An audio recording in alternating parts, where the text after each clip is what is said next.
The end of the year and the start of a new one tend to blend together, particularly when the holiday bills start rolling in and anxiety over finances take over. Well, let's welcome back former attorney and wealth and business mentor Shamina Taylor, who's back to discuss overcoming financial fear in the new year.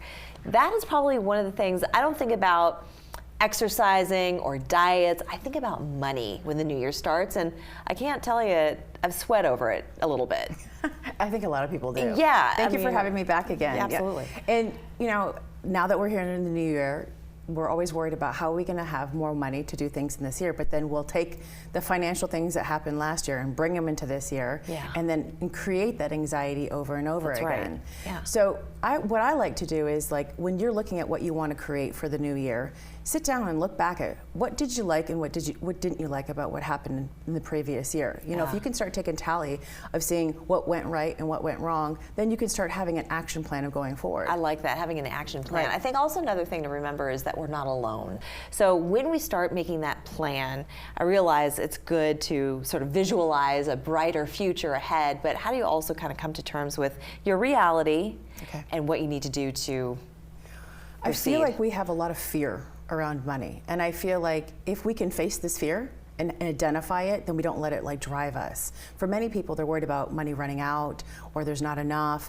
And so if we can start identifying some of the fear when it comes out, it's very emotional. Money's very emotional. So we're like, how are we gonna have more of it? So I always say, when you're going to go out spending your money, how are you feeling? Do you feel guilty about it, your purchases? Do you feel like you shouldn't spend? You know, identify where that fear is coming up, because when you can identify the fear, you can then move through it. So now that you can identify further, and you know, unexpected things will come up and you'll be able to handle it then. And then what about creating a budget? Well, I feel like budgets are great, but I also feel like let's have some more wealth come in so you can do more with the money.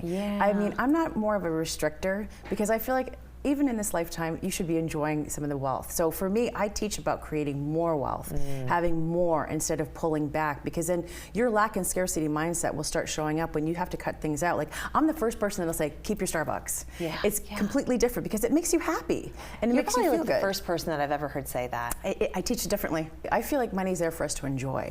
So if we don't fear it and we enjoy it and we buy things that make us feel good, we're not sitting there restricting all the time and looking, because when you're in that lack, you're going to create more of it. But like, let's say going to have a coffee or whatever it is daily, it makes you feel good, you're going to start feeling abundance and you'll start feeling wealth. So, you know, if things do come up, you'll be able to handle it. And I think a lot of people look back and they look at what they could have saved with money, but how many things brought you joy? Right. You know, it's like, I'm about creating more wealth and having more instead of pulling it back. What do you say to people who claim that money doesn't bring you happiness? I would say money can apply to certain things, can bring happiness. It doesn't necessarily. I agree. Buy that, but what I want to say is, wholeheartedly, I agree. I mean, vacations, the things that you want, but if you see the connection of how it feels, you can, and you know how to work it.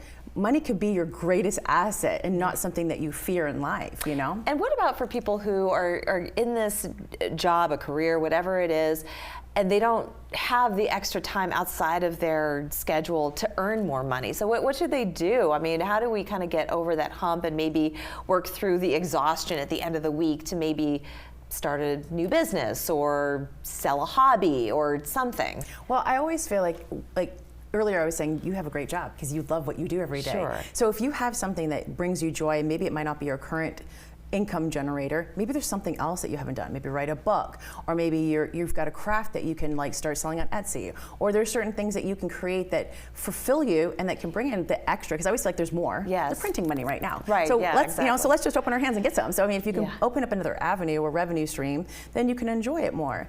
And for me personally, I feel like we have 7 or 8 revenue streams that are available for us that we can bring money in. And when is a good time to start consulting with an advisor? What kind of wealth do you need to have in order to do so? I would say start right away.